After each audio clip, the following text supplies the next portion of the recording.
தீர்மானம் எண் 10, ஒப்புகை சீட்டுகளின் அடிப்படையில் தேர்தல் நடத்துக.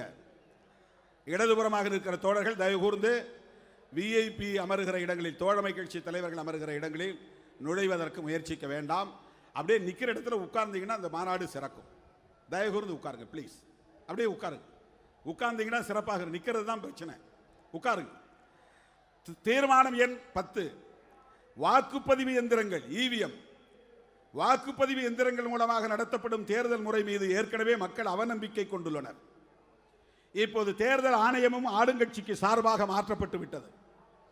இந்த சூழலில் 2024 பொது தேர்தல் நியாயமாக நடக்கும் என்ற நம்பிக்கை முற்றாக தகர்ந்து விட்டது. எனவே 2024 பொது தேர்தலை இப்போதுள்ள முறையில் வாக்குப்பதிவு எந்திரத்தால் நடத்தக்கூடாது.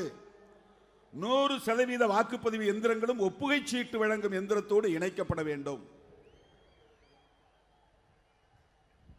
ஒவ்வொரு வாக்காளரும் தாம் அளிக்கும் வாக்குக்கு ஒப்புகை சீட்டை பெற்று அதை சரிபார்த்து வேறொரு பெட்டியில் இட வேண்டும். தேர்தல் முடிவானது அந்த ஒப்புகை சீட்டுகளை எண்ணுவதன் அடிப்படையிலேயே அறிவிக்கப்பட வேண்டும் என்று இம்மாநாடு ஒன்றிய அரசையும் இந்திய தேர்தல் ஆணையத்தையும் வலியுறுத்துகிறது. இது மிக முக்கியமான தீர்மானம் தோழர்களே. தீர்மானம் எண் 11, விகிதாச்சார பிரதிநிதித்துவ முறையை கொண்டு வர வேண்டும். இந்தியாவில் தற்போது நடைமுறையில் இருக்கும் தேர்தல் முறையில் ஒரு தொகுதியில் பதிவாகும் வாக்குகளில் அதிக வாக்குகள் எவருக்கு விழுந்துள்ளனவோ அவர் வெற்றி பெற்றதாக அறிவிக்கப்படுகிறார். எனவே அவரை தேர்ந்தெடுத்த வாக்குகள் மதிப்புள்ளவை ஆகின்றன. அவரை தவிர மற்றவர்களுக்கு விழுந்த வாக்குகள் அனைத்தும் மதிப்பற்றவையாக ஆகின்றன. இதனால் எல்லா வாக்குக்கும் ஒரே மதிப்பு என்ற அரசியல் சமத்துவம் எட்டப்படாத நிலை உள்ளது. எனவே இந்தியாவில் விகிதாச்சார பிரதிநிதித்துவ தேர்தல் முறையை கொண்டு வர வேண்டும் என்று பல்வேறு அரசியல் கட்சிகளும் வலியுறுத்தி வருகின்றன.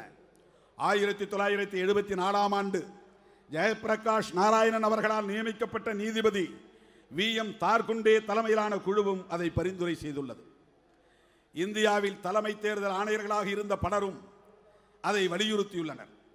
இந்திய சட்ட ஆணையமும் விகிதாச்சார பிரதிநிதித்துவ முறையை நடைமுறைப்படுத்த வேண்டும் என பரிந்துரை செய்து 1999 ஆண்டு விரிவான அறிக்கை ஒன்றை இந்திய ஒன்றிய அரசிடம் அளித்துள்ளது.